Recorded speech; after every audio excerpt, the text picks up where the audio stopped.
Bonjour à tous. Je pense que nous allons démarrer pour ne pas empiétrer sur les soirées de tout le monde. Ici. Voilà, un, deux, ça marche.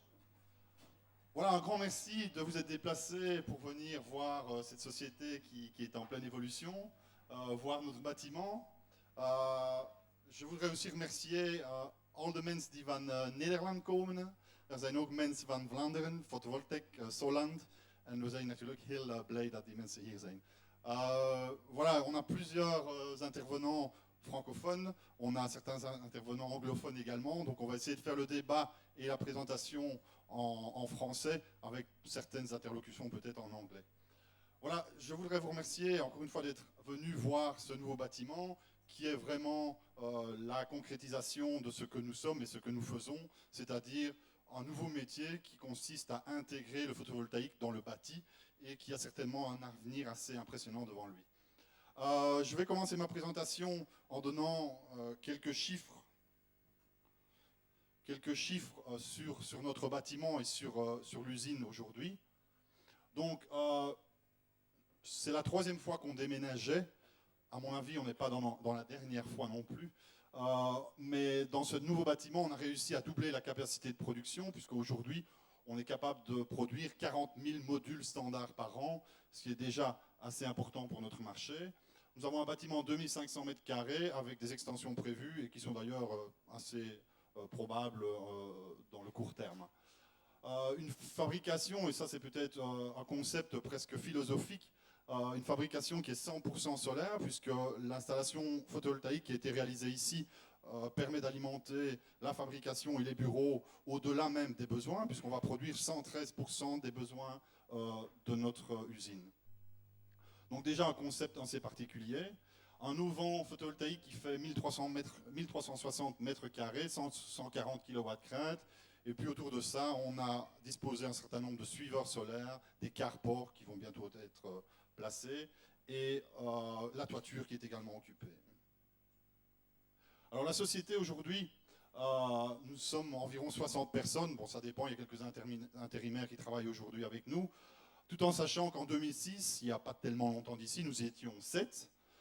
Nous avons un certain nombre de personnes très spécialisées, nous avons des ingénieurs, des architectes qui travaillent avec nous, environ 40 travailleurs qui travaillent en pause et qui assurent fatalement la production des panneaux solaires et des verres solaires, et un chiffre d'affaires de 14 millions d'euros qui sera le chiffre d'affaires vraisemblablement de cette année. Maintenant, 14 millions d'euros, je rassure un petit peu les banquiers, ça paraît énorme, mais il ne faut pas oublier que la technologie a diminué de prix de manière assez extraordinaire, et que si on reportait ça au prix de la technologie il y a 6 ans d'ici, lorsqu'on en a démarré, nous serions avec un chiffre d'affaires de plutôt 42 millions d'euros. Donc voilà déjà l'importance d'Isol qui est exprimée. Alors l'activité d'Isol, vous le savez, on a toujours essayé d'exprimer notre stratégie par rapport au projet et pas directement par rapport à la production de panneaux solaires. Donc nous sommes d'abord une société qui est basée sur le projet, avec des projets de type industriel, où nous proposons des solutions clés sur porte, où nous gérons l'intégralité du projet, de la demande de subsides jusqu'à la réalisation, des projets de type purement architecturaux, comme la réalisation ici ou comme d'autres projets que vous allez voir également. Ensuite, la fabrication qui est exclusivement réalisée dans nos murs et qui alimente ces projets, soit de la fabrication standard de modules relativement simples et de modules beaucoup plus performants au niveau esthétique qui sont des modules customisés. Alors, quelle est un peu la vision d'Isol par rapport au marché? C'est ce que je vais essayer de vous expliquer ici, en partant d'un certain nombre de constats qui vont certainement expliquer le futur de cette technologie. D'abord, un constat assez éloquent, c'est le fait que l'industrie, si vous regardez les prix au cours des 6 dernières années, aux 10 dernières années, a certainement réussi un pari qui est celui de diminuer les coûts fortement. Aujourd'hui, on peut estimer que les coûts ont été diminués par 3 depuis les débuts de notre activité, et je pense que cette tendance, même si elle ne va pas garder le même rythme, va certainement encore continuer à l'avenir. Ce constat débouche sur un autre, qui est cette technologie photovoltaïque basée sur le silicium. Cette technologie, encore une fois, un concept très intéressant, c'est qu'elle est basée sur une matière totalement disponible, à savoir le silicium. C'est une matière qu'on trouve partout, qu'on trouve de manière équitable dans les répartitions au niveau de la planète, et qui permet certainement un essor très important de la technologie. Alors, évidemment, un certain nombre d'opportunités qui se présentent à nous grâce à ces faits établis. C'est d'abord une chose assez intéressante, c'est le prix de l'électricité qui va diminuer encore fortement au niveau de l'électricité photovoltaïque, mais qui devient de plus en plus concurrentiel par rapport aux électricités de type conventionnel. Donc ça représente évidemment une grande opportunité en termes de part de marché. Ensuite, je pense qu'il est assez clair que nous allons vivre un déploiement massif de cette technologie. Un déploiement massif parce que cette électricité devient toujours plus intéressante.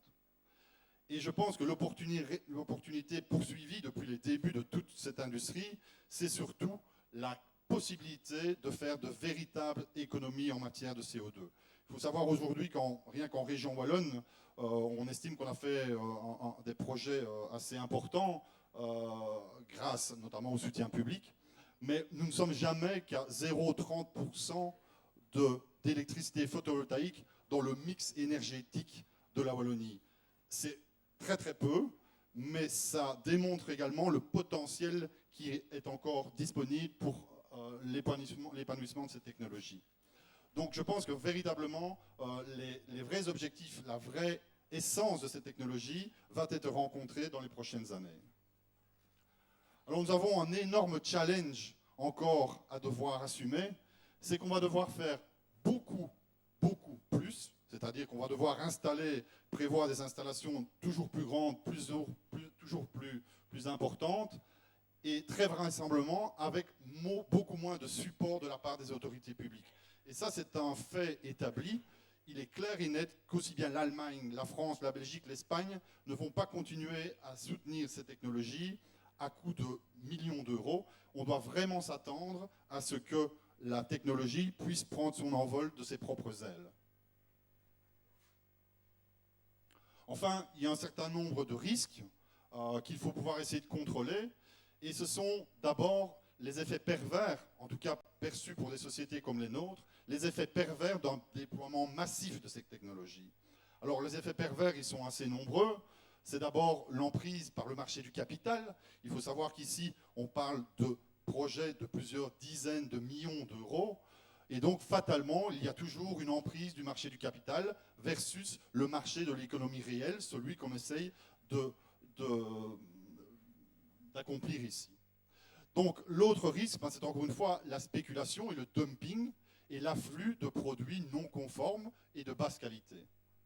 Alors tout cela va créer vraisemblablement un manque de retour vers le tissu économique local. Et c'est ce que nous essayons justement de démontrer, c'est qu'avec une société comme ISOL, il est possible de produire localement en ayant une véritable responsabilité sociale. Et ça, à terme, je pense qu'il est tout à fait clairement établi également que s'il n'y a pas ce retour économique local au sens large, au sens européen, je pense qu'on peut s'attendre à un certain désintérêt des supports publics et politiques. Donc le risque aujourd'hui, il se situe non seulement pour ISOL, mais il se situe également pour d'autres sociétés actives en Europe dans le silicium, dans la fabrication de cellules. Donc c'est un risque et il faut pouvoir en être conscient et essayer de l'éviter. Alors un concept dans lequel nous inscrivions totalement et qui est un concept très intéressant, c'est la gestion durable. Alors la gestion durable, je pense qu'elle n'est pas seulement au niveau d'un bâtiment, mais elle est beaucoup plus vaste que cela, parce qu'elle permet aujourd'hui de créer réellement de la richesse, de la valeur au sens large de par des nouveaux concepts qui sont introduits dans le marché. Alors la gestion durable, eh bien, elle peut être au niveau de son empreinte carbone, elle peut être au niveau de son empreinte eau, non seulement cette gestion durable dans le processus de production même, mais également dans ses approvisionnements et dans son flux total industriel. C'est l'empreinte carbone, mais également la responsabilité sociale que l'entreprise joue. Ça, ce sont des concepts clairement établis qui font partie de la gestion durable au sens large. Alors, je pense que de plus en plus, cette gestion durable s'inscrit comme un véritable avantage compétitif qu'un certain type d'entreprises peuvent développer. Et c'est le cas de sociétés comme les nôtres, mais on voit qu'aujourd'hui, de très grands groupes parient fortement sur cette gestion durable au sens large. Alors, c'est très intéressant également d'être durable au sens large, parce que ça représente aussi une certaine innovation qui, aux yeux du marché financier pur, peut être perçue comme une véritable plus-value. Comment ? Pardon. On va, pour un petit peu expliquer ce concept, on va vous passer une vidéo de Validéo, enfin pardon, j'ai passé, excusez-moi. D'un projet qu'on a réalisé ici dans la région, qui est le projet Éloi, dont on a certains participants ici, mais également le projet Vincent Logistique, qui sont des projets totalement locaux. Alors voilà, je laisse la parole à la vidéo.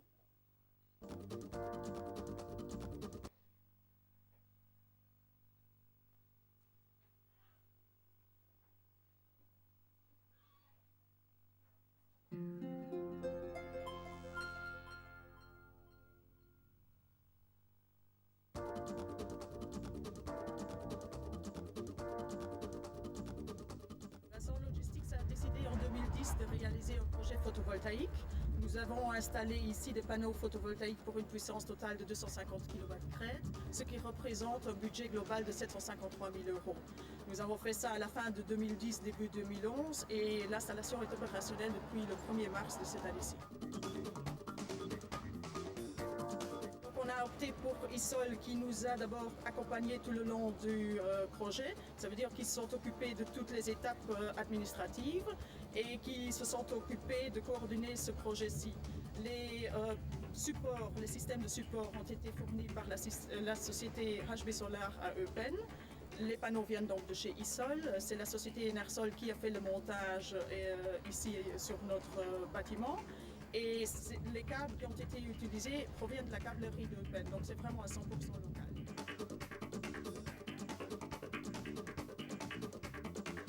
Il s'agit d'une installation de 1080 panneaux qui a une puissance de 250 kW/crête. Donc on peut considérer que pour une société comme Éloi Préfab, ça correspond plus ou moins à ce que nous consommons. Donc on peut considérer qu'on est en autoproduction. On a quand même reçu un certain nombre de sollicitations quand on a émis le désir de faire une installation photovoltaïque et on s'est orienté vers la société ISOL pour différentes raisons. Il y en a trois, je dirais. La première, c'est que quand on peut faire travailler une entreprise locale, on le fait. On considère que ça fait partie de notre rôle et avec nos partenaires, on a l'habitude de travailler comme ça. La seconde raison, c'est que ISOL est un assembleur-producteur. Ça nous intéresse parce que nous aussi, nous sommes dans un métier technique et donc avoir quelqu'un qui a une maîtrise technique du produit, c'est important pour nous. Et on sait qu'ISOL travaille aussi avec des producteurs locaux pour l'ensemble des composants qu'ils achètent, donc ça c'est important pour nous aussi. Et la proximité fait que le support technique, qu'on considère aussi important, on fait la même chose sur nos produits qu'on installe chez nos clients. Le support technique après, lors de l'exploitation, est important. On considère qu'avec la proximité, on aura un bon support technique de la part d'ISOL.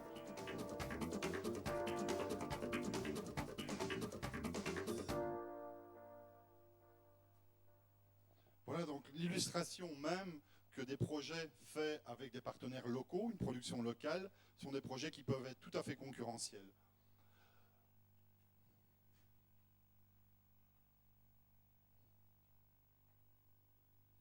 Alors, cette gestion durable, pour la rendre tangible et pour pouvoir faire en sorte que les entreprises puissent vraiment démontrer la durabilité dans laquelle elles s'inscrivent, il y a un certain nombre de certifications qui sont aujourd'hui proposées par des organismes. Aujourd'hui, ISOL s'inscrit dans la majorité d'entre elles et nous permet de démontrer que nos produits sont durables. Donc la certification, c'est d'abord la certification purement photovoltaïque, IEC 61215 et autres, mais il y a également toutes les certifications de type ISO.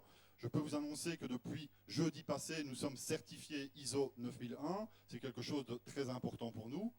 ISO 14000, mais également tout ce qui est certification d'éco-construction, qu'on appelle soit Validéo, BREEAM, BREEAM, LEED, HQE, qui sont en fait des certifications destinées à démontrer que tout l'aspect relatif à la construction de vos bâtiments est durable et que vous utilisez des produits avec ce qu'on appelle un regional content, c'est-à-dire un contenu régional. Donc une véritable empreinte sociale dans ce type de projet. Ce qui est également important, c'est de pouvoir montrer un certain nombre de certificats qui sont de plus en plus demandés maintenant par le marché, ce qu'on appelle certificat Factory Inspection ou Declaration of Origin. Ce sont des certificats qui démontrent que votre production non seulement est locale, mais qu'elle est certifiée par un organisme. Alors ce qui est aussi très important, c'est tout ce qui est recyclage, bien entendu, puisque nous inscrivons dans le recyclage avec Recilux, qui est une initiative propre d'ISOL, qui nous permet de recycler nos rebuts, mais également de prévoir le démantèlement futur de nos installations. Alors je vais laisser une autre petite vidéo qui permet d'illustrer notre démarche dans Validéo.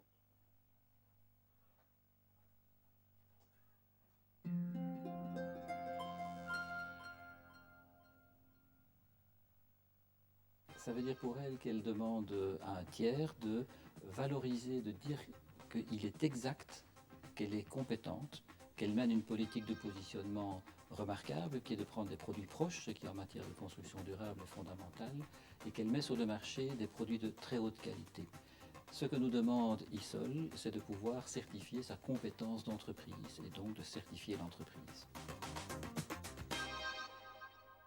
Donc voilà, Validéo n'est pas le seul organisme qui permet de certifier la durabilité, il y en a d'autres.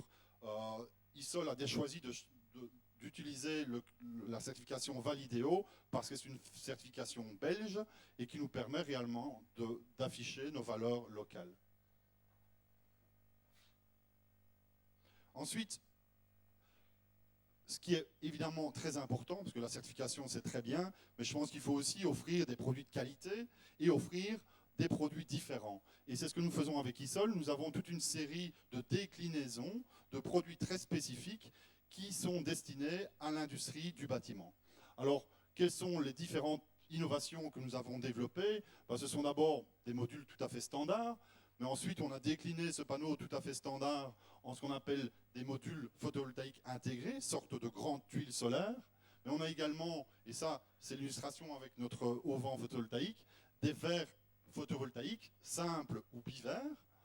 Il est également possible de faire des verres photovoltaïques semi-transparents, des verres de couleur. On peut décliner ce produit en toute une série de sous-produits à haute valeur ajoutée et qui permettent à une société comme la nôtre de se démarquer. Alors, on parle de verres photovoltaïques de couleur, de verres photovoltaïques avec certains imprimés ou sérigraphiés. On parle de murs rideaux photovoltaïques, ça c'est l'exemple de la gare de Perpignan que nous avons réalisé en France. C'est aussi des brise-soleil photovoltaïques, des façades double pot, ça c'est un grand projet qu'on a fait avec GDF Suez. Ou également, ça c'est un partenariat qu'on a avec Saint-Gobain, encore une fois, un partenaire local à Eupen, qui nous permet de mettre sur le marché aujourd'hui un double vitrage ou triple vitrage photovoltaïque. Et donc fatalement, on parle de plus en plus de matériaux de construction solaire et non plus de simples panneaux solaires ou modules solaires, quoi. Et donc ça, c'est certainement une terminologie qu'on va employer de plus en plus dans le futur et une terminologie qui permet à une société comme la nôtre de se démarquer. Et donc on parle de matériaux photovoltaïques solaires ou photovoltaïque building material.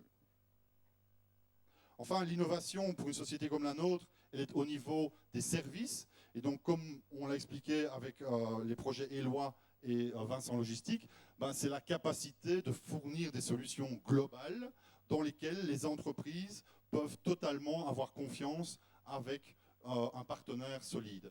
Et donc, des solutions globales, ça va de la demande de subsides, de l'étude, jusqu'à un contrat de maintenance en passant par l'installation et la fabrication.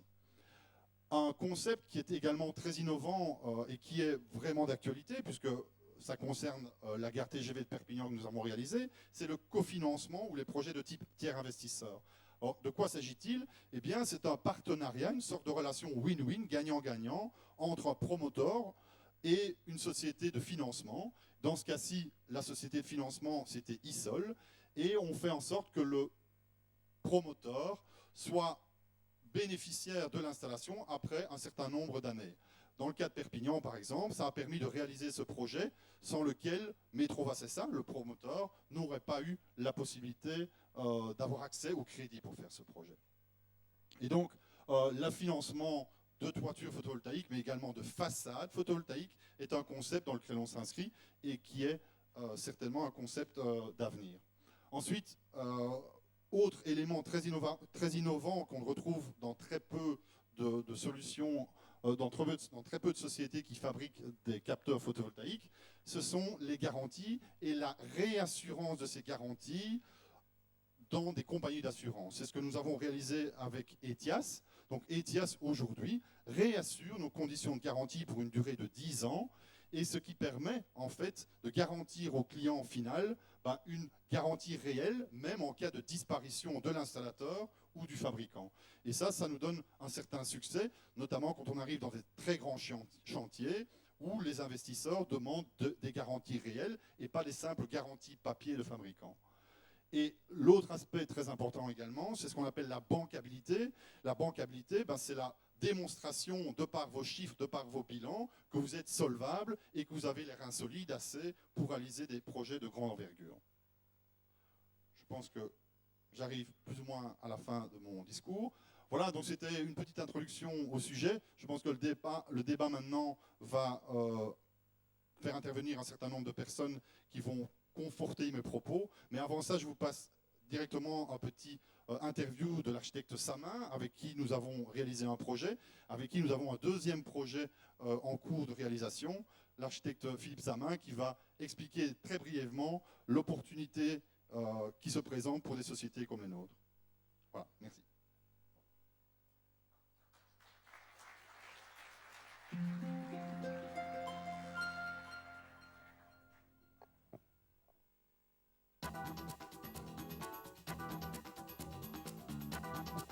ISOL, comme toutes les autres entreprises industrielles ou technologiques, va être poussée ou tirée par des tas de besoins autres que la société a.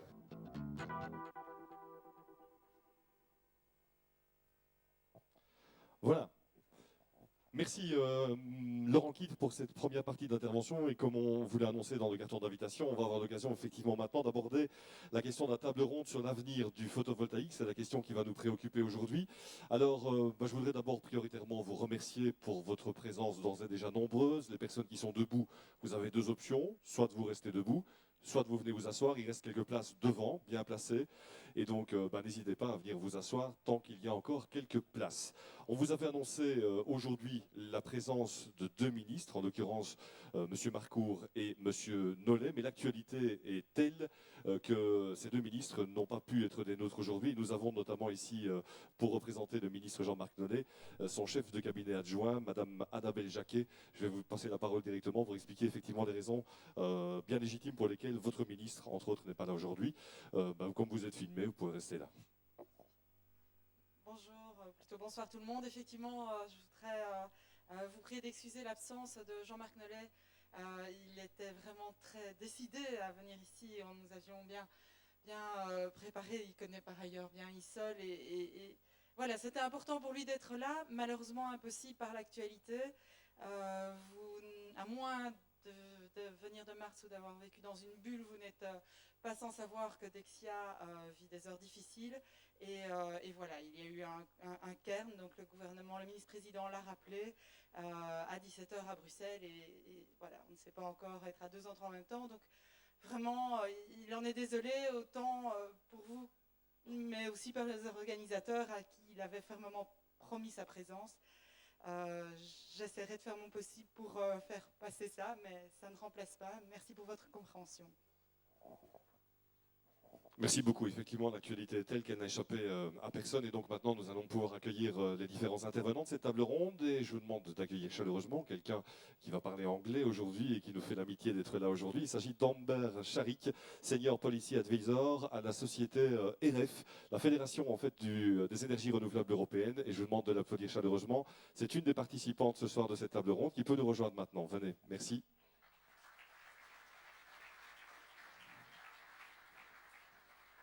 Le maître des lieux qu'on a déjà pu apercevoir et entendre il y a un instant. Merci d'accueillir Laurent Quitre, le CEO d'ISOL.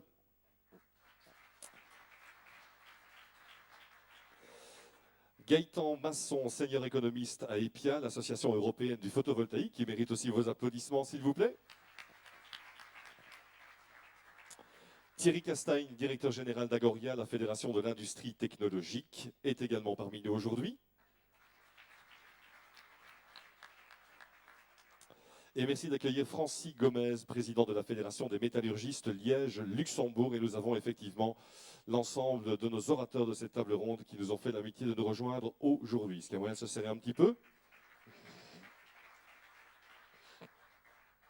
Alors voilà comment ça va se passer. Nous allons avoir l'occasion effectivement d'entendre nos orateurs s'exprimer par rapport à l'avenir du photovoltaïque. C'est le thème de cette table ronde qui nous occupe aujourd'hui. On part du principe qu'en Wallonie, la vie est plutôt belle, on va mettre ça entre les guillemets d'usage, mais par rapport au secteur, le climat est plutôt favorable. C'est ce qui permet notamment à des entreprises comme ISOL aujourd'hui de vous accueillir dans un moment important de sa vie, en l'occurrence l'inauguration de ces nouvelles installations. C'est la preuve que ce secteur se porte bien. Alors la question qu'on a envie de se poser aujourd'hui, c'est pour ça que cette table ronde est organisée, c'est comment peut-on faire en sorte que ce secteur se porte encore mieux demain? Qu'est-ce qu'on peut mettre en place comme type d'action pour booster le secteur? C'est comment aller encore plus loin.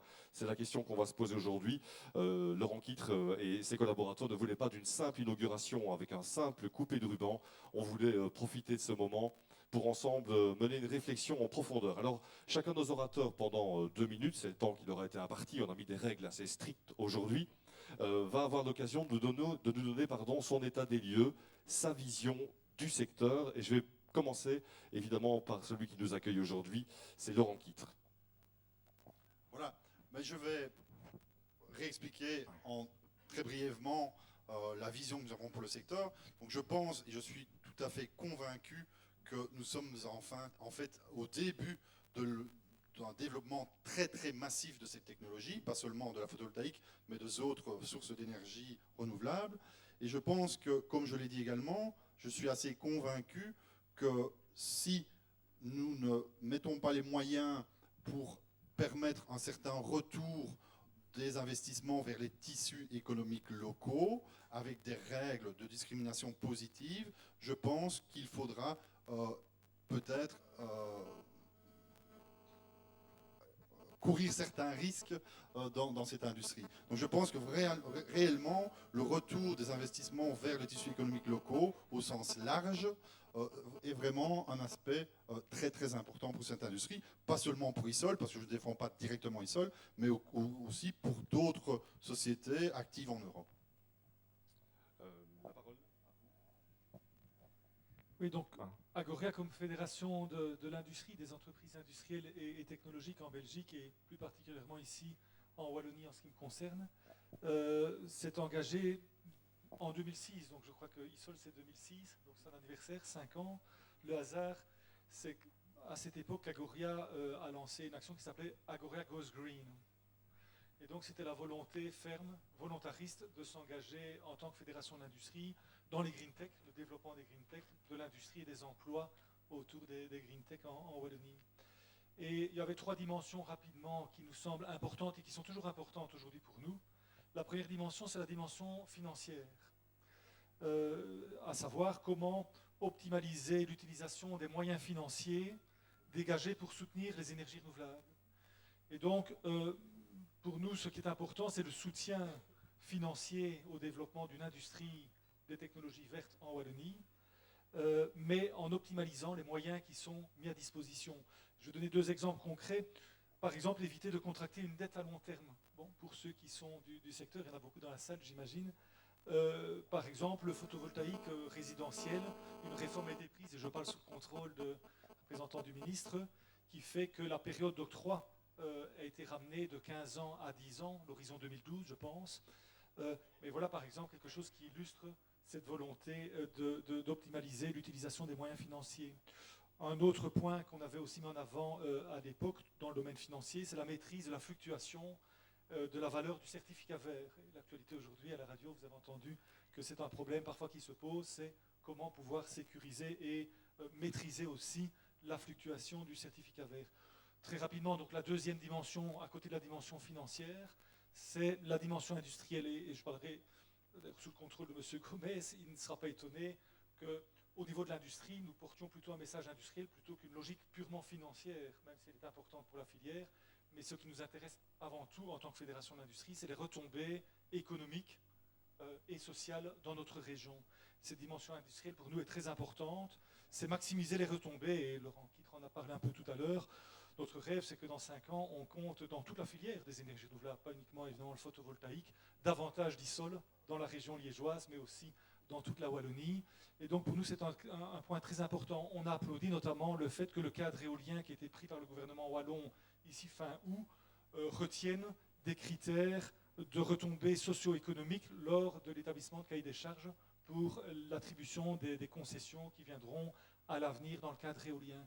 Donc cet aspect de critères socio-économiques et de retombées industrielles locales pour nous est très important. Et enfin, la dernière dimension que je voudrais évoquer, c'est la dimension réglementaire, qui pour nous est importante aussi. Laurent Kittre s'en souviendra, mais d'autres entreprises du secteur s'en souviennent également. Je crois que ce qui est important pour les industriels, c'est d'avoir un cadre réglementaire qui est stable, qui est sûr et qui ne change pas tous les ans, pour pouvoir avoir la possibilité d'investir, de se développer et de construire réellement une filière. Je parlais tout à l'heure du cadre éolien. C'est la raison pour laquelle nous avons applaudi au niveau d'Agoria qu'on fixe au niveau du gouvernement, dans le cadre éolien par exemple, à l'horizon 2020, un cap, 4500 gigawatts heure au niveau de l'objectif éolien, avec une vraie politique industrielle derrière qui est fixée. Et donc pour l'ensemble des filières de l'énergie renouvelable, bien, nous pensons que le gouvernement wallon, comme les gouvernements en général, doivent fixer un cap, un cadre réglementaire qui permette à l'activité de se développer.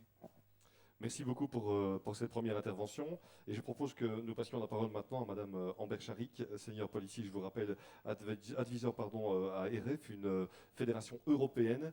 Votre vision, et vous aurez un traducteur aujourd'hui de choix, qui sera Laurent Kittre, qui parle beaucoup mieux anglais que moi. So hi, my name is Amber Sharik. I'm from the European Renewable Energies Federation, and I'd like to thank you first for bearing with me in English. I think a lot of what I see for the industry is going to be similar to the colleagues that are here on the stage. I think there is a large potential that we're looking to renewables to carry the burden for decarbonization for the electricity sector. We're looking for them to perform economically to support our industry here in Europe, and they can and they will. And I think some of the aspects that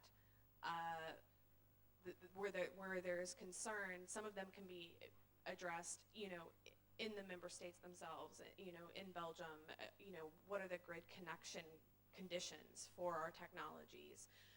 Do we have the infrastructure investment in place? Are there behind the meter solutions for customers to get the most out of that technology? And some of the conversations I've heard here this afternoon are just about those issues. What's the payback period for the technology? Is there net metering available? These kind of things.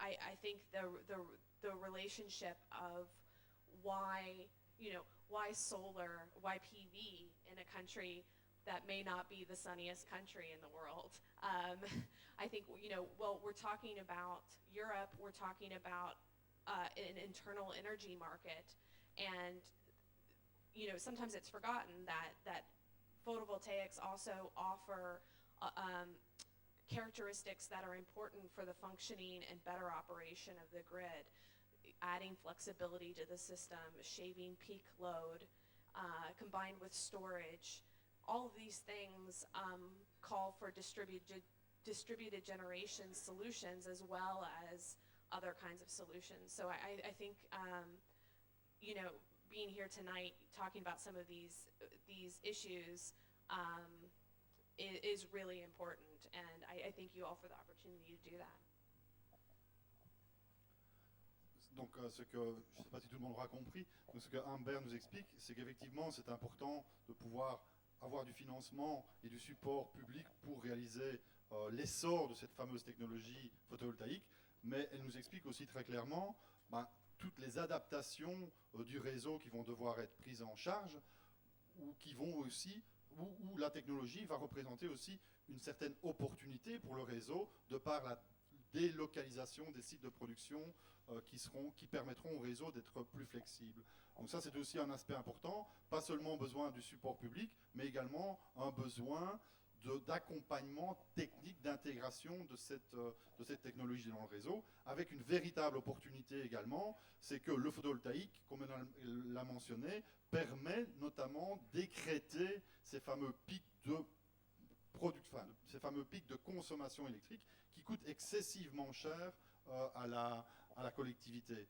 Et pour ne prendre qu'un exemple, là je collaborerai un petit peu son propos, si en Allemagne par exemple il y a 6% d'énergie photovoltaïque dans le mix énergétique allemand, c'est énorme, eh bien on a des effets très très positifs de cette technologie sur le coût de l'électricité globale, parce que fatalement ça permet, lorsque le soleil brille, qui correspond aux heures de consommation les plus importantes, ça permet de diminuer les pics de consommation qui sont très très chers et qui coûtent fatalement à chacun des consommateurs. Donc l'énergie photovoltaïque n'a pas que les aspects politiques, elle a surtout des aspects positifs au niveau technique, mais également avec un besoin de réglementation adaptée.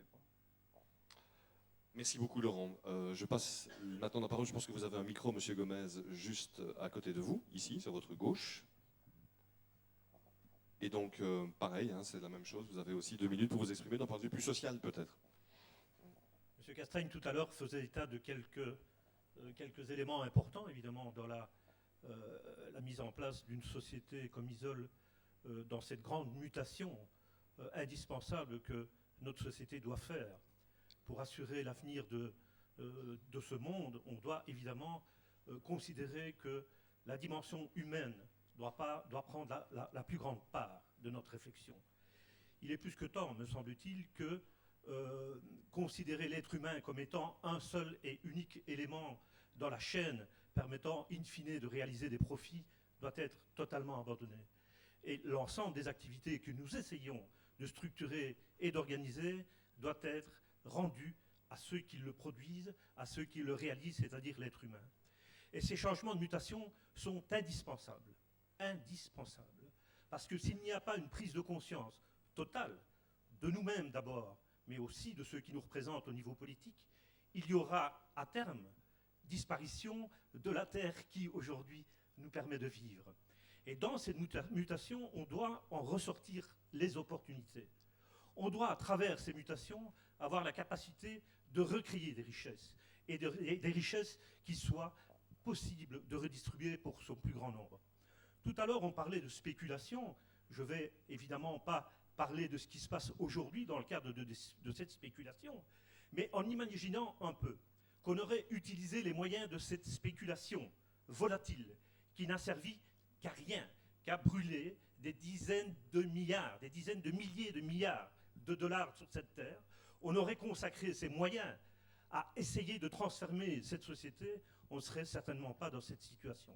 Cela étant dit, cette spéculation, il faudrait également qu'au niveau de nos propres réalités, ceux qui peuvent permettre les moyens financiers nécessaires au développement du secteur industriel, contrairement à ce que certains en Europe indiquent sur la fin du secteur industriel en Europe pour le déplacement vers les pays en voie de développement, je pense sincèrement qu'il est plus que temps que le secteur bancaire puisse investir de façon plus massive dans le secteur qui permet en tout cas de créer des richesses.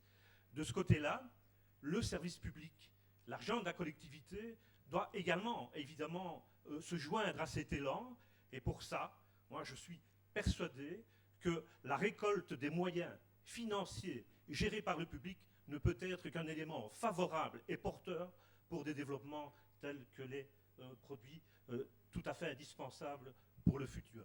Je terminerai par un élément, un seul. Dans une entreprise comme Isol, ce qui permet sa richesse, c'est ses travailleurs. Rien ne se fait sans la compétence des travailleurs et surtout sans le respect de ceux-ci. Ça se passe à Isol. Je le sais, je vous en remercie. Espérons que ça se passe également de la même manière ailleurs. C'est ce qui nous permettra en tout cas d'espérer d'avoir un changement rapide et durable. Dernier intervenant pour aussi sa vision du secteur et le thème qui nous occupe aujourd'hui, c'est l'association européenne du photovoltaïque qui est représentée aujourd'hui par M. Masson. Vous êtes le dernier effectivement à passer dans ce tour de table pour nous donner votre vision.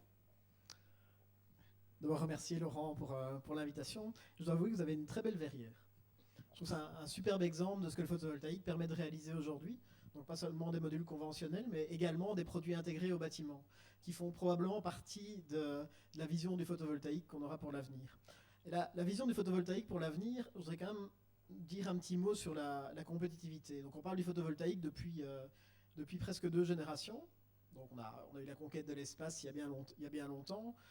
Aujourd'hui, quand on dit que le photovoltaïque va être compétitif dans les années à venir, qu'est-ce que ça veut dire ?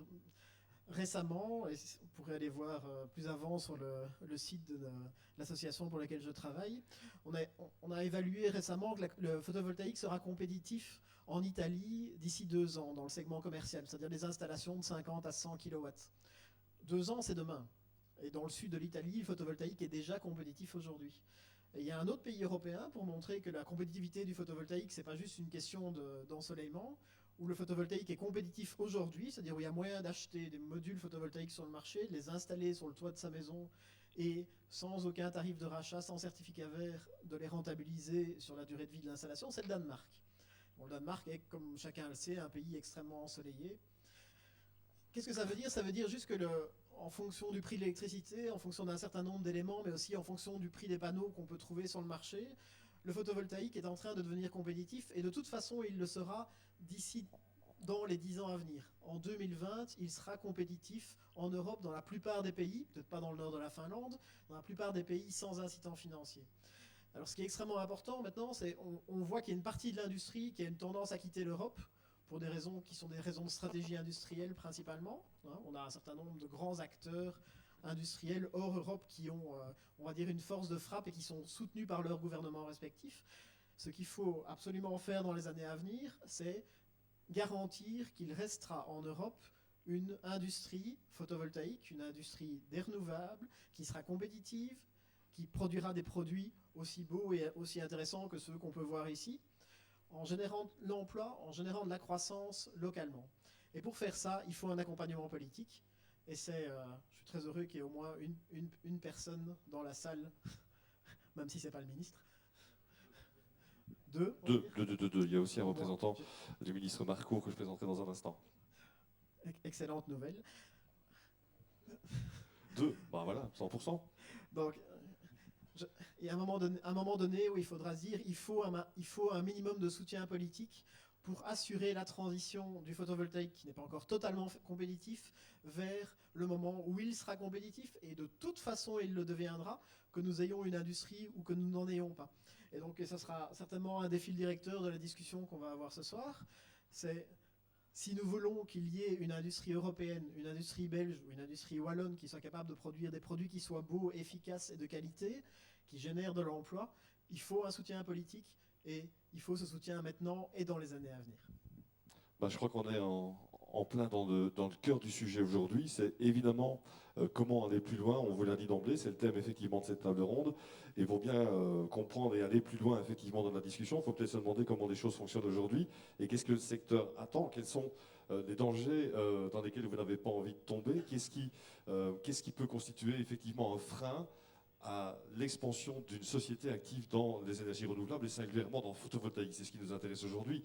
Qu'est-ce qui vous empêche d'aller encore plus loin? Qu'est-ce que vous souhaitez clairement aujourd'hui? Avec le micro, c'est beaucoup mieux.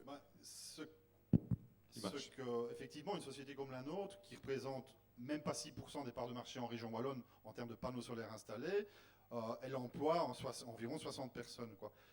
Et je pense que si on avait des critères dans les cahiers de charges publics ou privés qui permettraient de faire une discrimination, je dis bien positive, entre différents types de panneaux solaires, je pense qu'on irait beaucoup plus loin dans le développement de sociétés. Aujourd'hui, ISOL a démontré que ça marchait, ça fonctionne, on est rentable, on a fait 6 bilans positifs depuis qu'on est créé, mais quelque part, on est minuscule.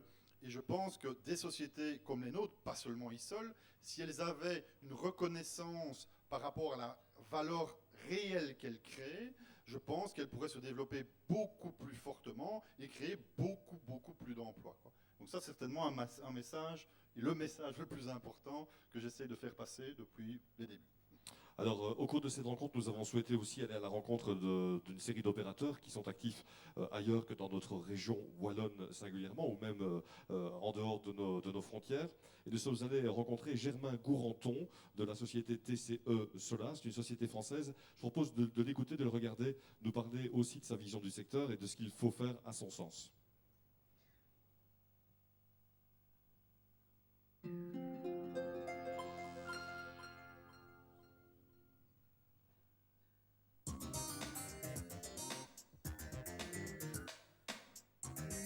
L'offre doit venir en face de la demande. La demande, elle, est en train d'être avérée, de se révéler. On va inéluctablement vers le bâtiment à énergie positive, de préférence avec des mérites architecturaux.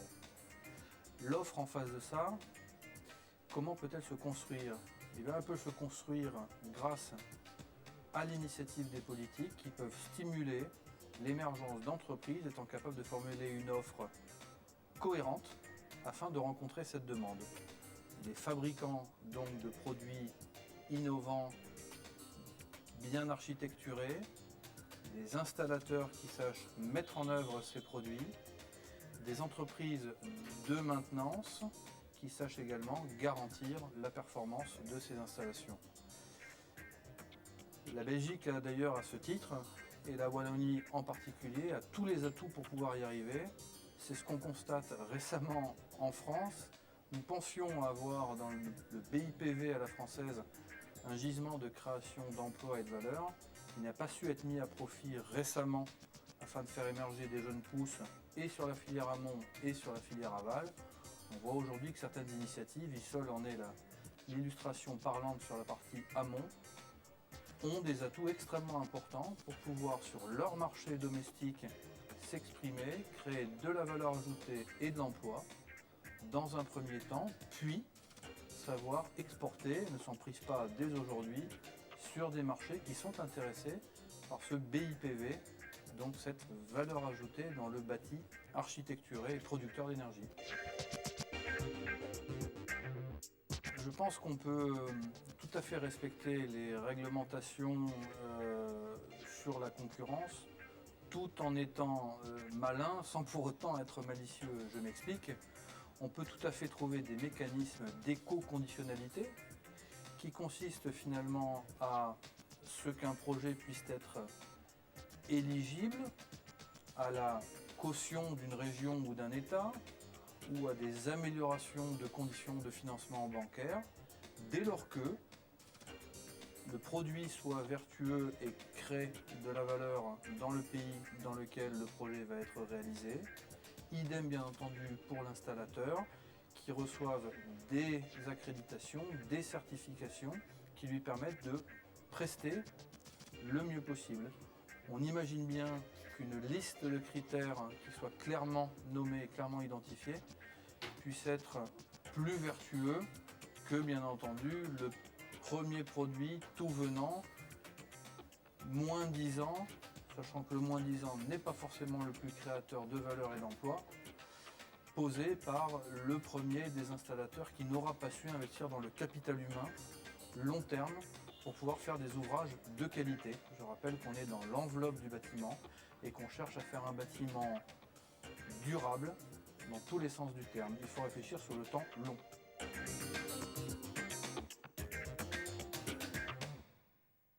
permettre l'émergence de certifications pour bien baliser effectivement les aspects qualitatifs d'un secteur. C'est quelque part un peu la clé. Monsieur Gourenton vient de l'évoquer maintenant. Qui veut réagir par rapport à ce que nous venons d'entendre? Qui est d'accord? Qui veut compléter le propos? Monsieur Masson, peut-être?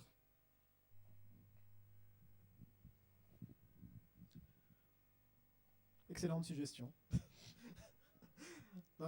L'idée de la certification, c'est quand même l'idée de la confiance du consommateur derrière. Et la confiance du consommateur, on est en train de quitter, en tout cas en région wallonne, dans le domaine du photovoltaïque, on va dire le segment de marché des gens qui sont convaincus par nature. Et il faut capter un public plus large. Et pour capter un public plus large, des certifications de qualité, c'est une des manières, probablement une des bonnes manières de s'assurer un certain niveau de confiance. Maintenant, il faut la mettre en place et il faut voir ce qu'on y met. Et là, ce n'est pas moi qui rentrerai dans le détail. Mais c'est certainement une des manières à suivre. Et effectivement, on l'a vu avec un certain nombre de certifications de qualité, que ce soit au niveau du bâtiment, que ce soit au niveau des modules ou de l'ensemble du système, c'est effectivement la stratégie à suivre. Stratégie à suivre pour à la fois permettre je dirais, à l'acheteur final de savoir exactement ce qu'il achète avec une série de valeurs comme l'éthique notamment. Enfin, les certifications ne sont pas là uniquement pour guider l'achat d'un produit, tout doit tourner autour. C'est ce qui manque aujourd'hui. C'est des balises plus claires peut-être? Oui, mais ce qui est très amusant de constater, je sais pas, ça va. Oui. Ce qui est très amusant de constater, c'est que l'impulsion parfois elle vient d'ailleurs et on voit qu'elle vient dans des très grands groupes internationaux. Je vais le citer brièvement, H&M qui est un de nos clients, Dow Corning, des sociétés qui s'inscrivent dans le durable et qui s'inscrivent dans des projets qui respectent ces certifications, Validéo, LEED et autres, quoi. Et ça, je pense que c'est vraiment un vrai espoir de voir se développer des filières durables au sens large, quoi. Et donc l'impulsion, ce qui est très amusant, c'est qu'elle vient parfois des grands groupes et qui en ont une vraie utilité financière parce qu'ils auront une meilleure reconnaissance de la part du marché, le marché du capital, qui fatalement valorisera mieux une société qui est respectueuse de l'environnement, qui s'inscrit dans une démarche durable, qu'une autre société comparable qui, elle, ne s'inscrirait pas dans cette démarche durable. Donc je pense qu'il y a un véritable enjeu financier derrière, c'est que ça permette à des sociétés d'acquérir de la valeur additionnelle, quoi. Et ça, l'impulsion, on l'a vu dans un certain nombre de projets, elle vient pas nécessairement du politique. Ici, elle revient clairement dans les grands groupes internationaux. Et ça, je pense que c'est vraiment, pour nous, un message assez exceptionnel de pouvoir constater cela. Alors justement, on vient d'évoquer effectivement l'impulsion de grands groupes, de la part de grands groupes internationaux. On peut citer un projet en particulier, c'est le projet H&M. Il y a un centre logistique dans le Hainaut, un centre important. C'est un projet dans lequel ISOL est partie prenante. Et nous avons justement ici quelqu'un qui a mené ce projet pour H&M, c'est monsieur Luc Mas. C'est un projet qui se déroule donc, je l'ai dit, dans le Hainaut. Je vais vous donner la parole maintenant avec mon micro. Qu'est-ce qui fait justement que H&M a décidé de faire confiance à une société comme ISOL? Ce sont pour des questions de valeur aussi, de certification. Tout ça est entré en ligne de compte. Je vous donne mon micro. Oui, bonjour à tous. Comme tous les grands groupes, évidemment, les logiques de sélection de fournisseurs sont toujours pris énormément au sérieux. Effectivement, ISOL a été sélectionné sur un certain nombre de critères, dont des critères de valeur, d'éthique. L'environnemental, on était un peu dedans de toute façon à partir du moment où on faisait appel au photovoltaïque.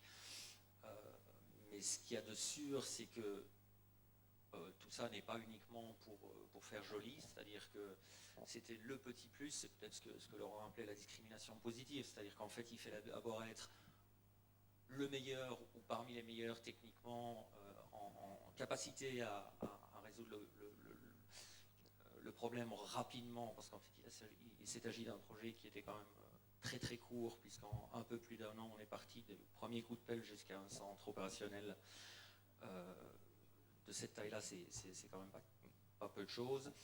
Et effectivement, le fait qu'on travaille avec un acteur local était un plus pour un des certificats qui était présenté tout à l'heure, qui était un des thèmes du projet. Ce que je trouve personnellement moi, le plus intéressant, c'est qu'en fait, d'abord, la première chose, c'est que c'est une très très bonne nouvelle. Ce site tourne depuis à peu près 9 mois et demi et il produit beaucoup plus que ce que tout le monde avait prévu. Donc ça, pour nous qui avons fait les plans financiers, c'est vraiment de très très bonnes nouvelles. Il est censé produire à peu près 202 mégawatts sur cet endroit-là et on est déjà aujourd'hui à 220 alors qu'on n'a pas eu probablement l'été le plus favorable.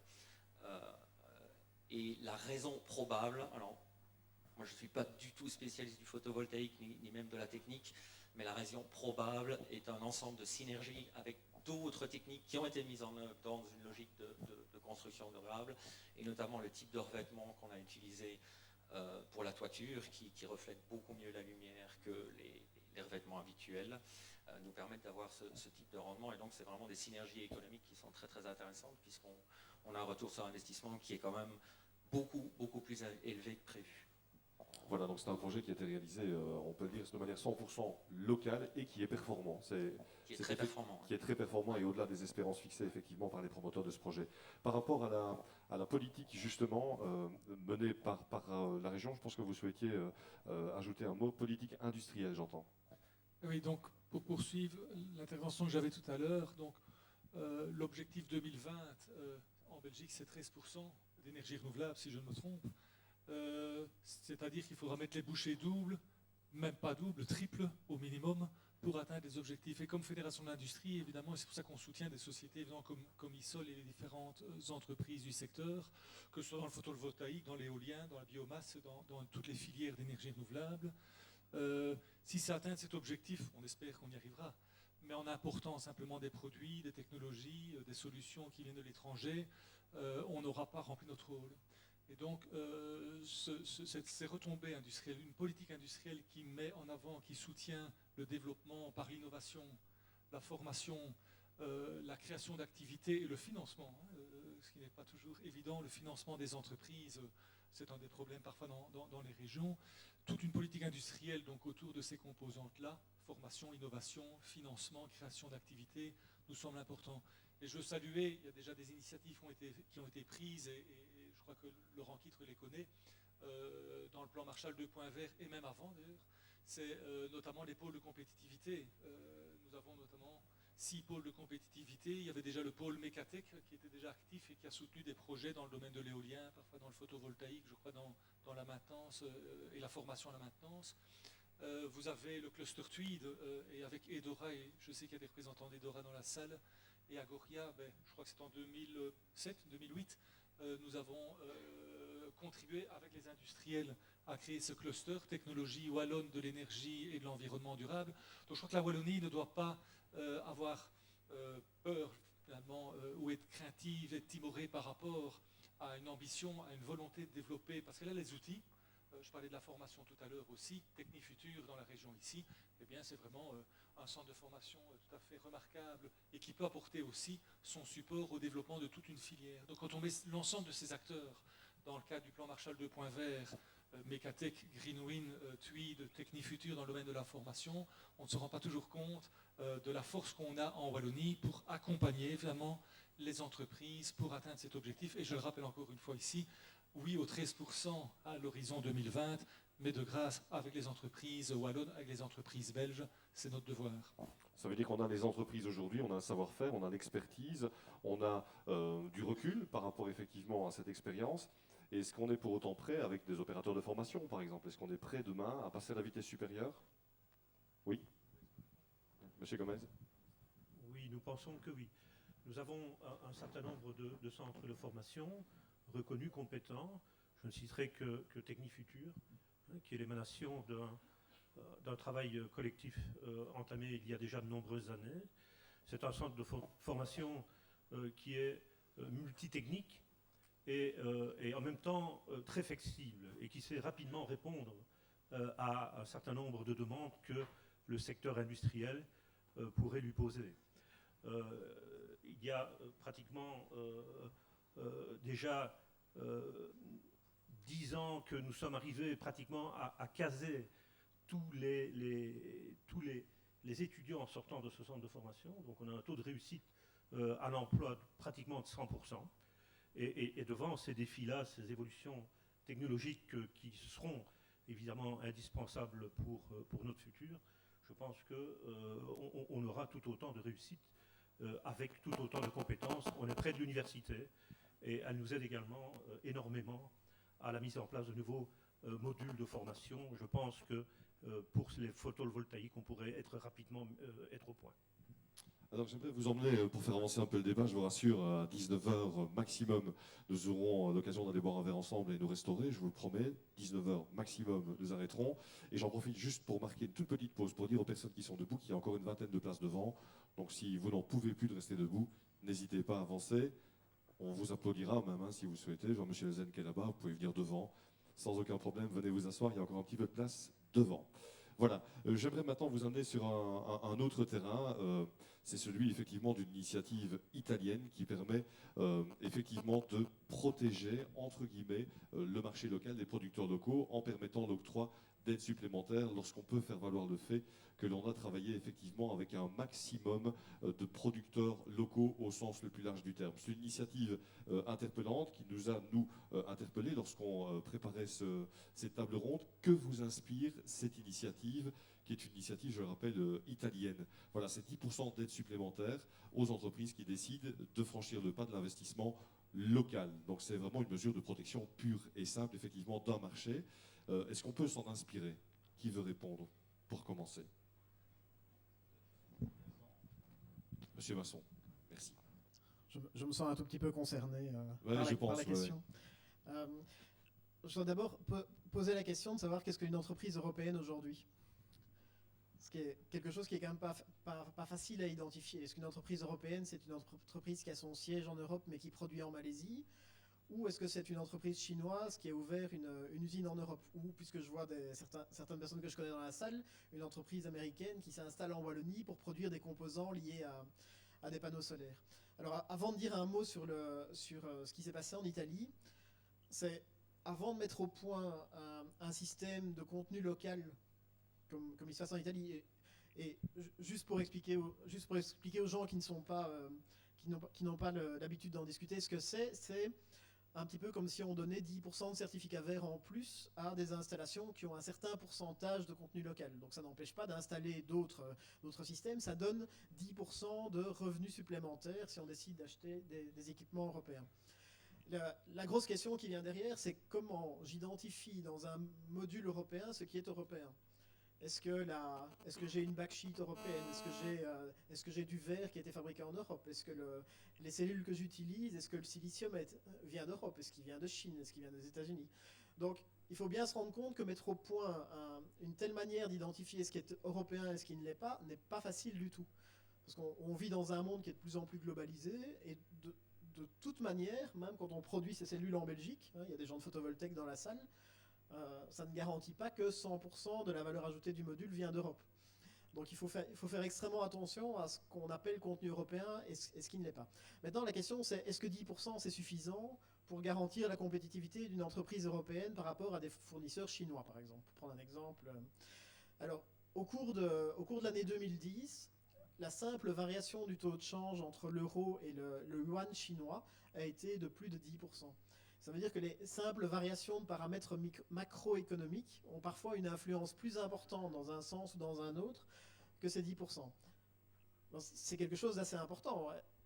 Est-ce que les 10% que je rajoute vont me permettre d'être réellement compétitif? Et je vais donner un élément supplémentaire, c'est que la plupart des fabricants chinois qui se sentaient quand même très, très impliqués par la mesure ont dit, c'est bien, on va baisser nos prix de 10%.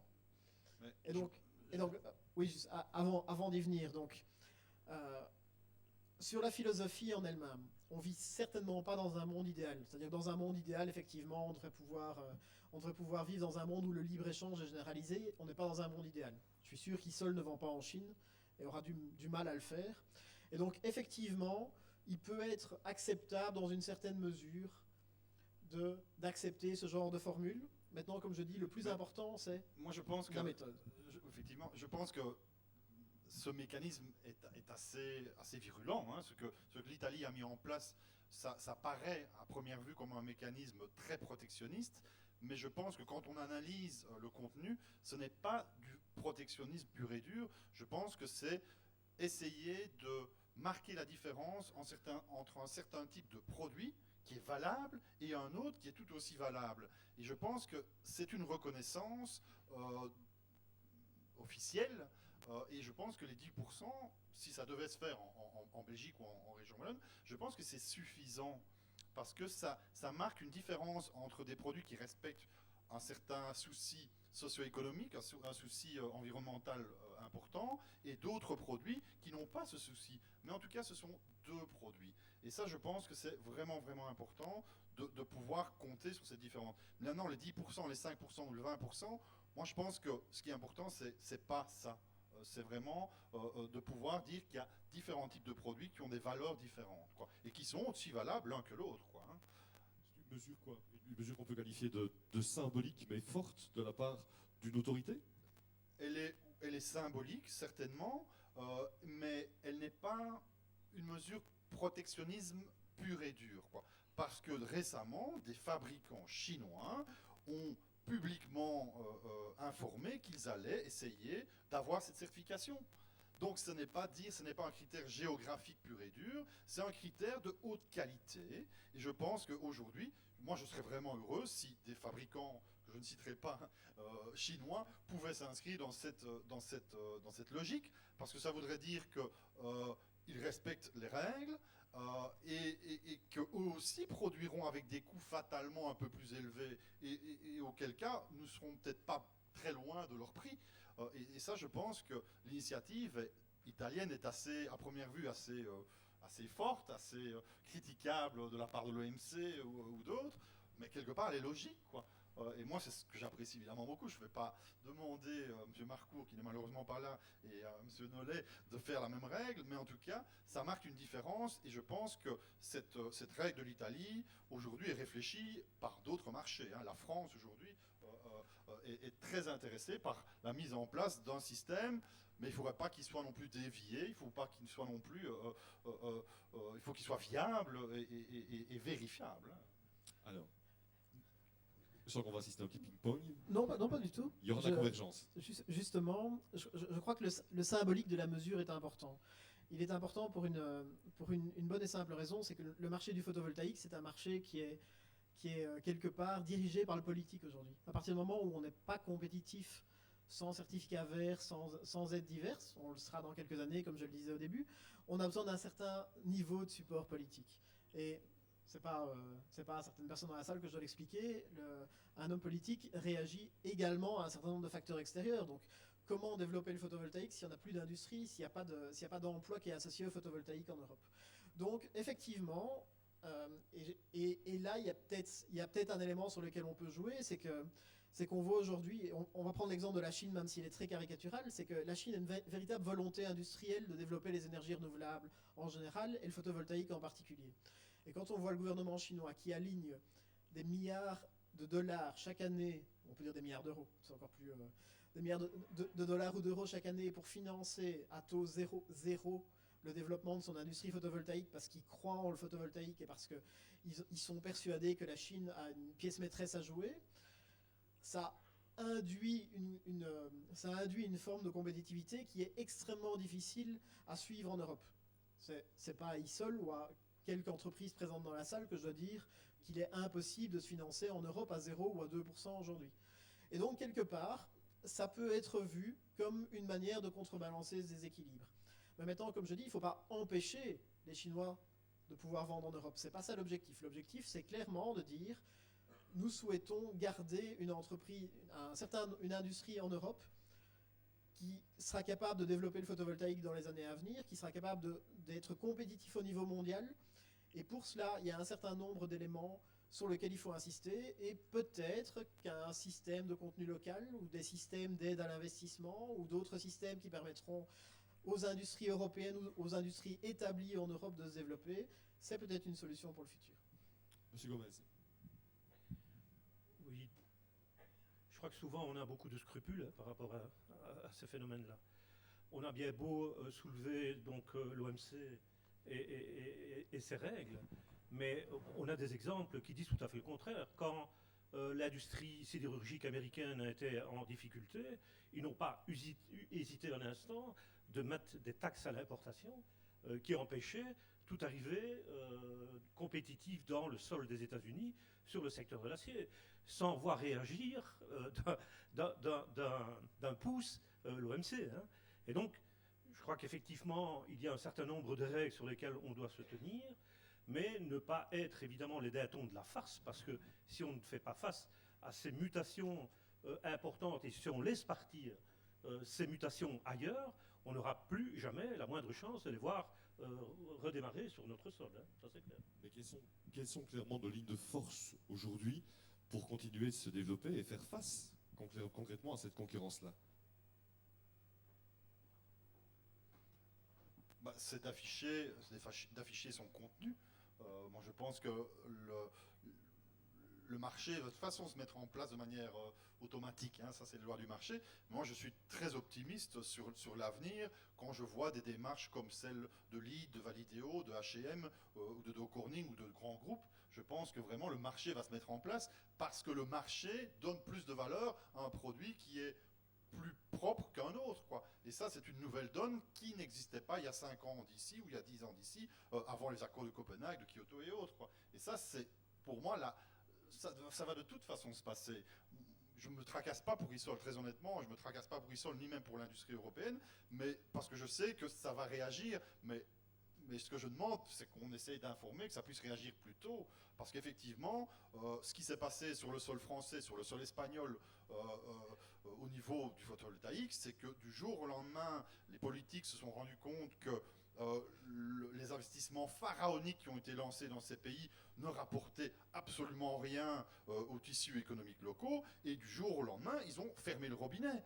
Et on sait très bien qu'en France, le programme, et pareil en Espagne, on sait très bien qu'en France et en Espagne, ces programmes de photovoltaïque vont fatalement ressurgir, mais sous une autre forme, d'une forme beaucoup plus intelligente et beaucoup plus raisonner. Et ça, je pense que ce que moi je voudrais éviter en tant qu'entrepreneur sur le sol ici, c'est qu'on passe par cette étape où on va fermer de toute façon le robinet pour le rouvrir après. Donc moi, je voudrais bien expliquer aux politiques, aux décideurs ou aux investisseurs, bah oui, sautons cette étape qui ne sert à rien, qui va gâcher beaucoup de choses, alors qu'il est possible de faire autrement de manière rapide et de la bonne manière.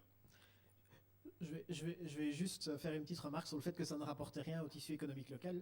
La raison pour laquelle il y a eu un véritable arrêt du marché en Espagne et dans une moindre mesure en France, c'est que le photovoltaïque a commencé à tailler des croupières aux producteurs d'électricité traditionnels. Et c'est effectivement, on était une petite curiosité gentille il y a encore 5 ans, et aujourd'hui, quand on commence à parler de 2, 3, 4% de production d'électricité dans certains pays, il faut bien se rendre compte quand on regarde les périodes de pointe, on parle de 50% de la production d'électricité. Donc si en Espagne, le photovoltaïque produit 4% de l'électricité, ça veut dire 8% de l'électricité en période de pointe. Donc on n'est plus une curiosité, on devient un véritable concurrent aux producteurs d'électricité traditionnels. Et c'est clairement ça qui a arrêté le marché dans un certain nombre de pays, que ce soit en République tchèque, que ce soit en Espagne et dans une certaine mesure en France. Je voudrais juste dire un élément sur le contenu local. Aujourd'hui, quand on regarde la répartition du marché du photovoltaïque au niveau mondial, entre 70 et 80% du marché est en Europe, alors que 20% seulement de la production finale de modules est en Europe. Mais quand on regarde la valeur ajoutée, et c'est un calcul qu'on a fait récemment, la valeur ajoutée complète de l'installation de modules photovoltaïques, on arrive à près de 70% de la valeur ajoutée qui est générée sur le sol européen, alors qu'il n'y a que 20% des modules qui sont produits chez nous.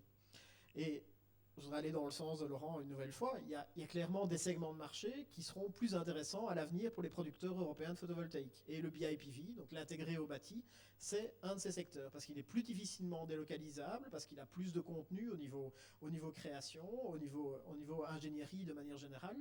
Et effectivement, plutôt que de produire des modules à bas coût qui rentrent en concurrence directe avec ce que les Chinois ou les Taïwanais ou les Coréens ou les Japonais font aujourd'hui, pourquoi ne pas se lancer beaucoup plus soit dans des applications plus intégrées, comme le BIPV, soit dans des applications transversales. Je pense par exemple à des verrières qui permettront d'alimenter des véhicules électriques ou d'autres systèmes du même genre, dans lesquels il y a une valeur ajoutée et qui sont, comme je disais, beaucoup plus difficilement délocalisables que des simples modules. Donc l'innovation, c'est un mot qui revient souvent lorsqu'on parle effectivement des capacités européennes, c'est la capacité d'innover. Je voudrais simplement qu'on marque une nouvelle pause avec un nouveau magnéto. On a beaucoup parlé des systèmes de certification, il y en a certains qui ont été évoqués par Laurent Quitre, LEED.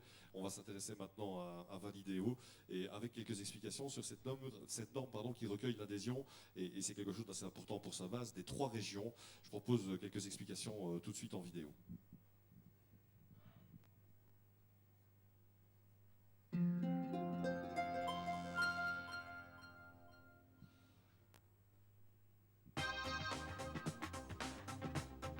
Nous sommes un pays qui a toujours besoin d'être innovant et qui a la possibilité de l'être. Pourquoi? Parce que nous sommes dans un système de responsabilité des acteurs et pas de conformité à des normes. Donc nous pouvons prendre des risques et nous pouvons innover. Le projet des 3 régions, et c'est un cas magnifique et il faut le souligner, est de créer un système unique pour la Belgique. C'est fondamental pour tous nos entrepreneurs de n'avoir que un système de calcul, un système de référence, une logique. Pour créer ce système unique, on met ensemble Validéo, le système flamand qui est Maatstaf et le système bruxellois qui est bâtiment exemplaire. L'ensemble étant compatible avec, dans un premier temps, Breham qui est le système anglais parce qu'il a beaucoup de présence sur le marché européen. Donc c'est un système qui est à la base d'un système unique belge européen.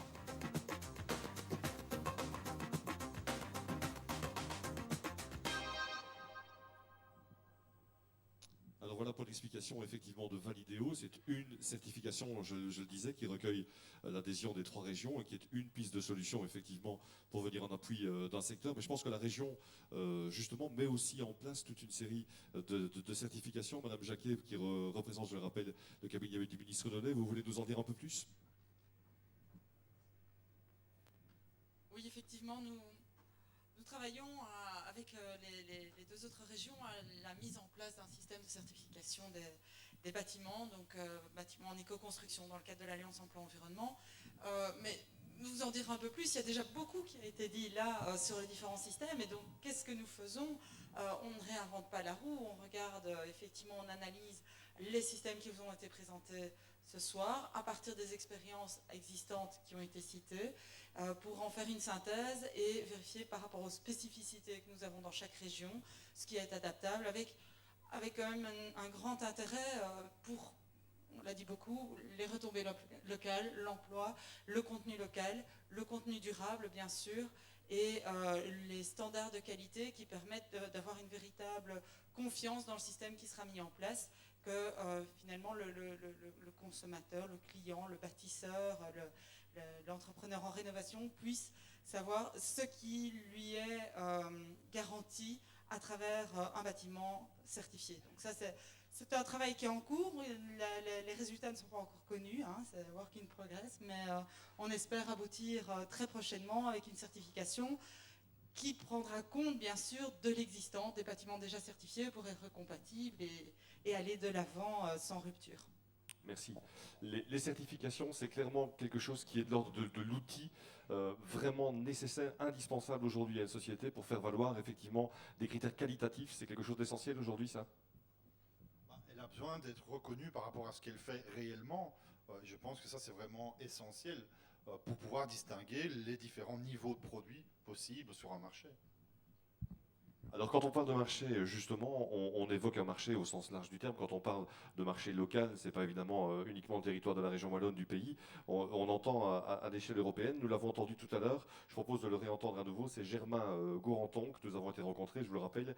Il est le patron de la société TCE Solar en France. Je propose d'avoir son regard aussi sur la notion de marché justement d'une entreprise comme la sienne et d'une entreprise aussi d'une dimension comme celle d'Isol. On écoute.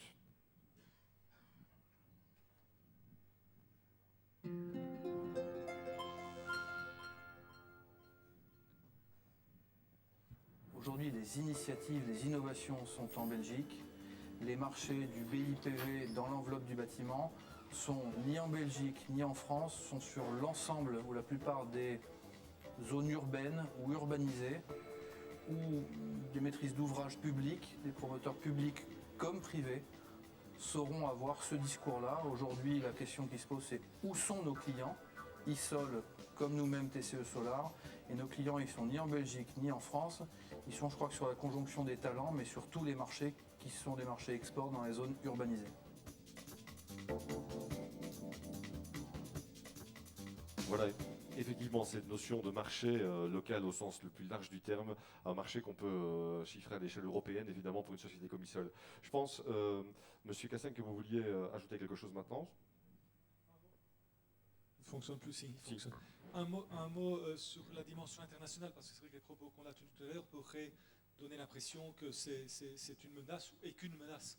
C'est une opportunité, hein, d'abord. Donc je voudrais quand même rappeler que si on prend le secteur de l'industrie technologique en Belgique, et prenons la Wallonie, c'est 60 000 emplois, c'est 14 milliards d'euros de chiffre d'affaires au niveau de la Wallonie. L'industrie technologique, pas le photovoltaïque, évidemment, pas encore. Mais, et 3/4 de l'activité est à l'exportation aujourd'hui. Et 66% de l'emploi sont dans des entreprises à capitaux étrangers.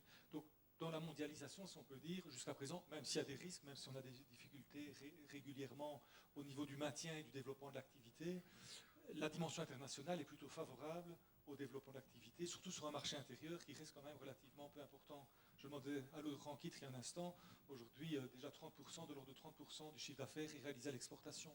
Donc je crois que le discours qu'on tenait tout à l'heure sur les opportunités de business en Wallonie, elles sont importantes. Hein. On parlait tout à l'heure, arriver à 13% d'énergie renouvelable à l'horizon 2020, c'est une chose. Mais les entreprises wallonnes, la filière industrielle qu'il faut développer dans l'éolien, dans la biomasse, dans le photovoltaïque en Wallonie, ou en Belgique d'une manière générale, ne peut pas se contenter du marché intérieur.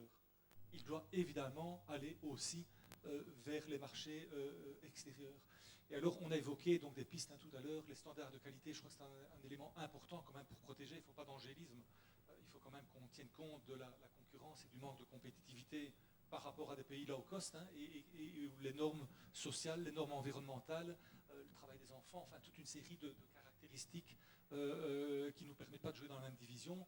Il faut quand même qu'on aborde par des standards de qualité, par exemple, cette question-là. Je pense aussi au marché public, quand on parlait tout à l'heure des retombées socio-économiques pour la Belgique, pour la Wallonie, dans les marchés publics, et je sais que ça se passe par exemple dans le secteur de la construction parfois, il faut voir s'il n'y a pas la possibilité tout en rencontrant les règles de concurrence européennes, mais de prévoir des normes environnementales ou sociales aussi qui peuvent permettre à nos emplois, à nos industries de se développer.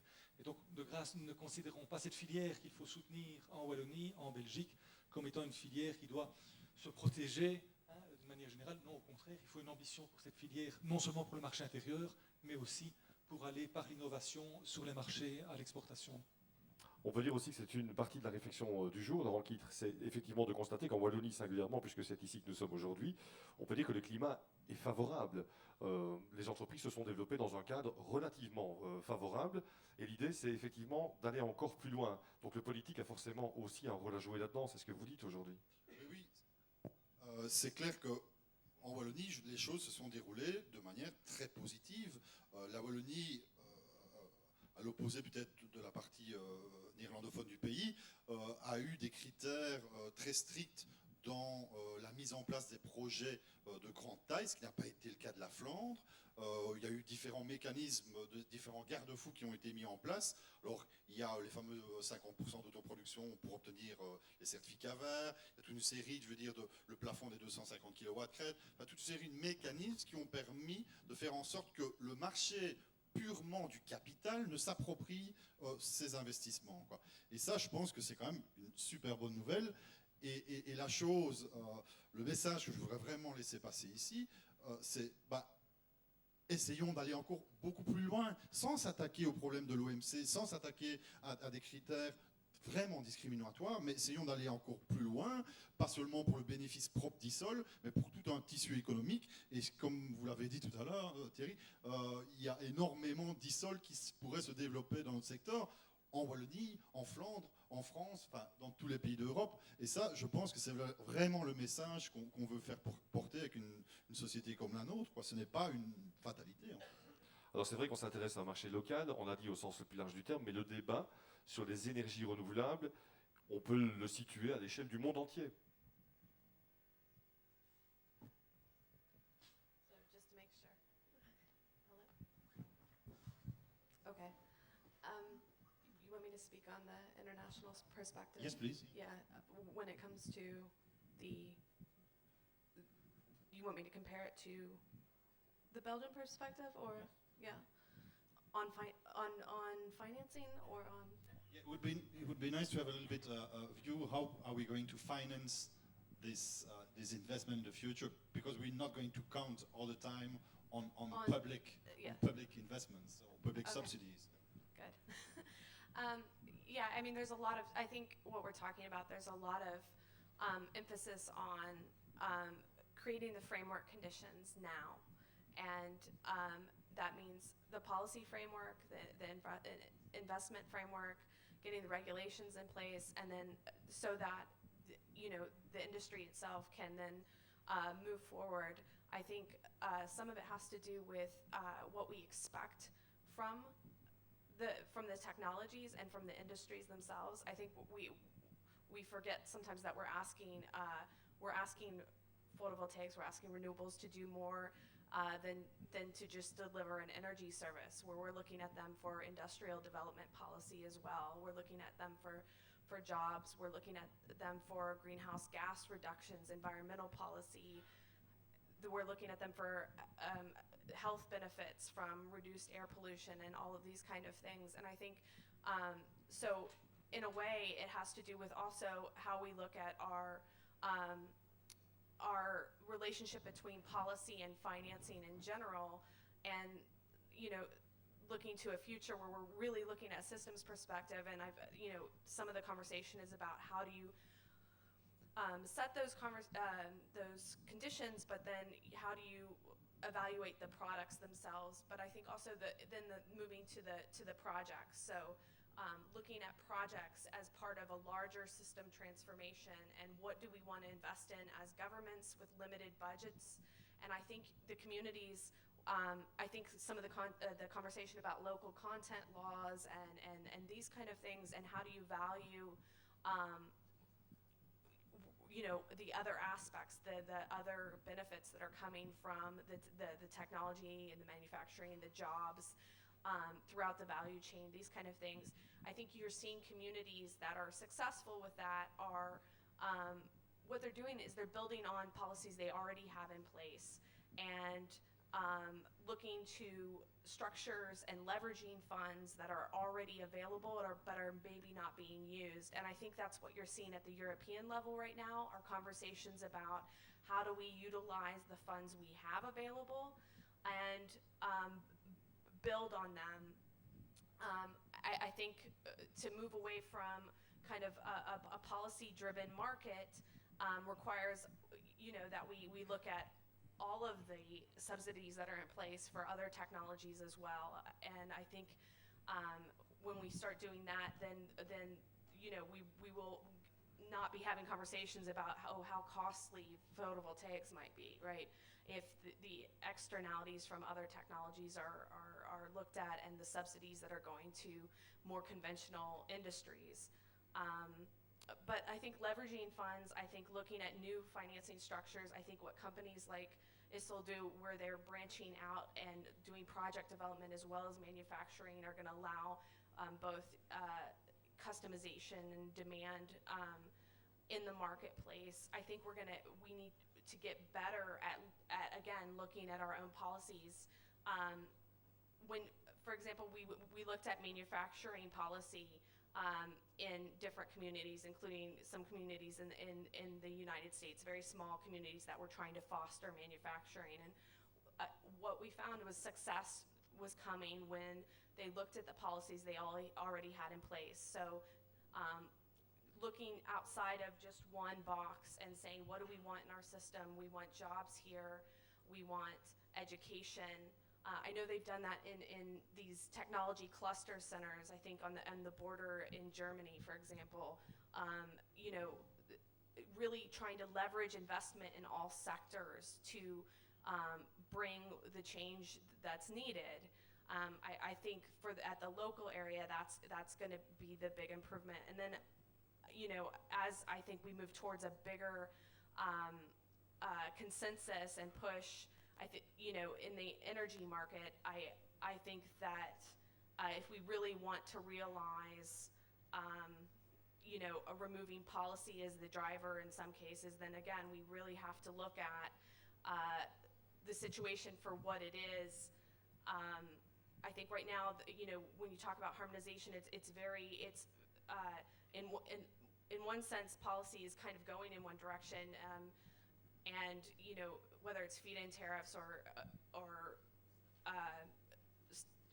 where there's targets with some kind of quota system, you know, policies that we know how policy needs to work, we know how it needs to be designed, but we're still facing the reality that you've got heavy subsidization of oil, gas, nuclear, and you've got very kind of heavy-sided, if you look at any part of the investment chain, research and development, for example, we're still not putting the investment behind where we want to be 20, 50 years from now. And I think making those choices will get us there. Je vais avoir quelques difficultés pour résumer. Oui, mais c'est ce que j'étais en train de me dire aussi. Je pense qu'on ne sent pas trop de cerveau. Mais bon. Je pense que... mais c'est clair que le message d'Amber, c'est de dire que oui, on va devoir être vraiment innovant sur les moyens de financement de cette industrie, quoi, parce qu'on ne va plus pouvoir se contenter des simples deniers, parfois trop élevés, il faudra bien l'affirmer, du politique ou des budgets ou de la collectivité. Et ça, l'innovation, elle va fatalement devoir passer par les moyens de financement, sans quoi on n'aura pas les ambitions de pouvoir réaliser ce qu'on veut. Effectivement, c'est ce qui s'appelle résumé en substance, mais l'esprit du message est complètement celui-là. Alors je propose maintenant d'entendre justement par rapport à l'innovation, par rapport à des conseils que le secteur du photovoltaïque, mais des énergies renouvelables au sens le plus large du terme, peut recevoir de la part de quelqu'un. Et ce quelqu'un, c'est Philippe Samin de Samin Partners, l'architecte bien connu, qui nous livre un message à destination des professionnels du secteur. On l'écoute.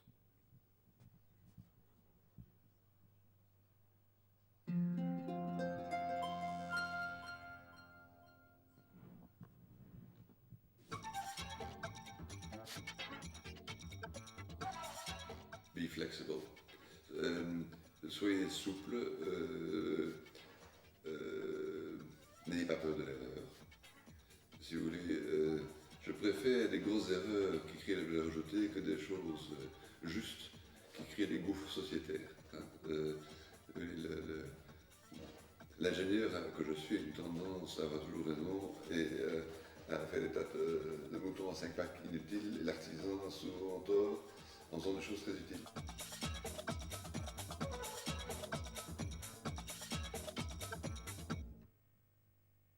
Voilà donc pour les conseils de Philippe Samin. Be flexible, c'est son message du jour. Nous arrivons tout doucement au terme de cette table ronde. Je vous avais promis 19h et je tiens toujours mes promesses par rapport au timing. Ce sera peut-être 19h03. Je proposais aux représentants des ministres Nollet et de Marco, je pense que M. Pierre Léonard est là, il nous a rejoint. Oui, voilà, vous êtes là. Est-ce que vous souhaitez, puisque c'est ce que nous avions convenu, pouvoir effectivement intervenir et conclure par rapport à ce que vous venez d'entendre? Il y a toute une série de thèmes qui ont été abordés aujourd'hui. On a essayé d'être dense, mais assez concret. Est-ce que vous avez envie de prendre la parole pour nous dire ce que vous avez bien retenu de cette journée? Est-ce que vous pouvez entendre comme message et éventuellement relayer auprès du ministre? Et je vous donne pour cela, à l'un comme à l'autre, le micro. Monsieur Léonard, peut-être pour commencer?